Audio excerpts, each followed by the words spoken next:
Hello everyone.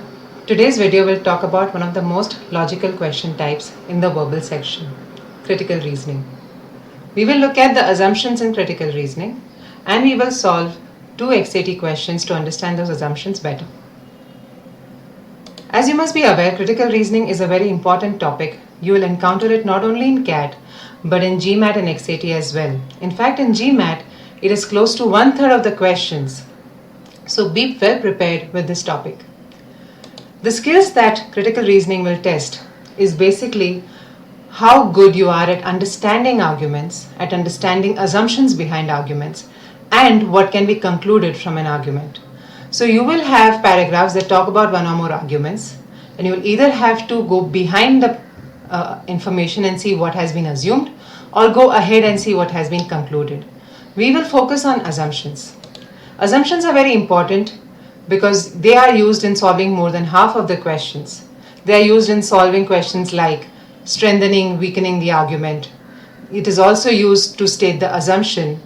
Even doing questions like explaining the paradox or evaluating the argument requires you to understand the assumption behind the argument first. So what are the assumption types that you will encounter? 3 assumptions you already know: causal, analogy, and sampling. Causal assumptions are basically assumptions where two things occur together and one of them is said to be the cause for the other.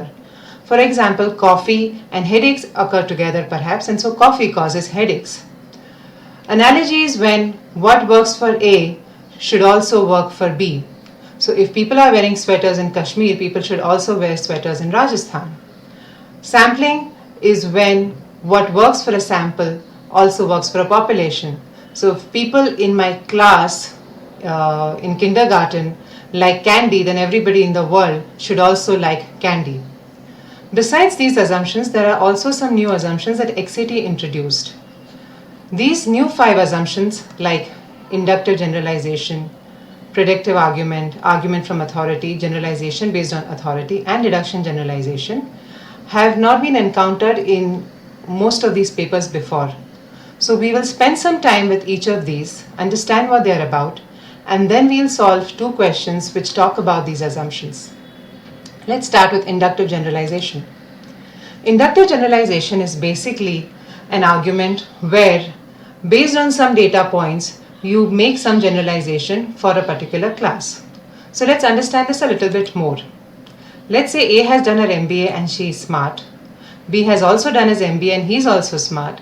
So based on these 2 data points, we can now conclude that the class MBA is full of smart people. So people who are MBAs are smart, right? So based on some data points, you're able to conclude or generalize about a particular class.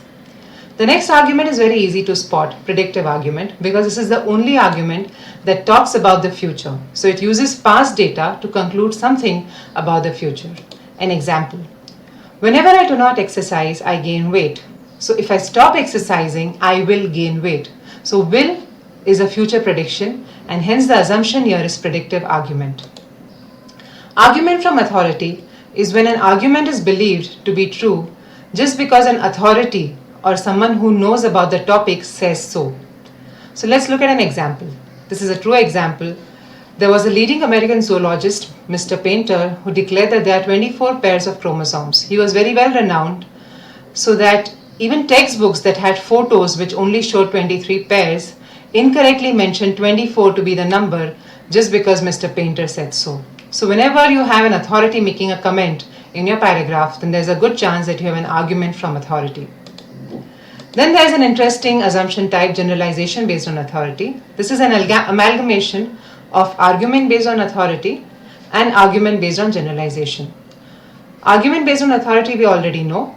Argument based on generalization is a little like sampling assumption. So generalization based on authority is when you mix the 2. This is a sampling assumption which is not made by a general layman but by an authoritative person. So this is not a very common assumption type, and it's unlikely you'll encounter it in most of the exams.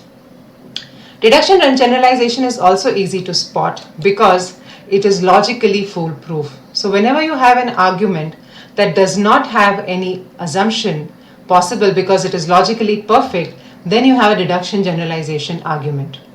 So when I say that all MBAs are postgraduates and Shalini is an MBA, so Shalini has to be a postgraduate, this argument does not involve any assumption behind it, and hence the argument is deduction generalization. So I hope you know about these arguments. Let us now look at an XAT question. So why don't you pause the video, read the paragraph, look at which of these options is a good assumption here, and then we'll discuss it. So as you can see, man casts off worn out arguments and soul is casting off worn out bodies. So there is a comparison between man and soul. Hence there is an analogy. This is an analogy assumption. And so we are looking at the fifth option. None of these others talk about any analogy. Right? Let's look at another question.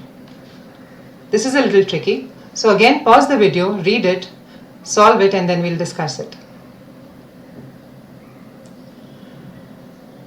Here you have a reporter interviewing some parliamentarians, and based on what they say that they had voted as per their conscience, the reporter is assuming that all of them voted as per their conscience. So this is some sort of a sampling argument, but we don't have sampling argument as an option. We have generalization, we have inductive generalization, right? Now what we need to decide is whether there is any authority involved. Is there any authority involved? No, this is just a reporter.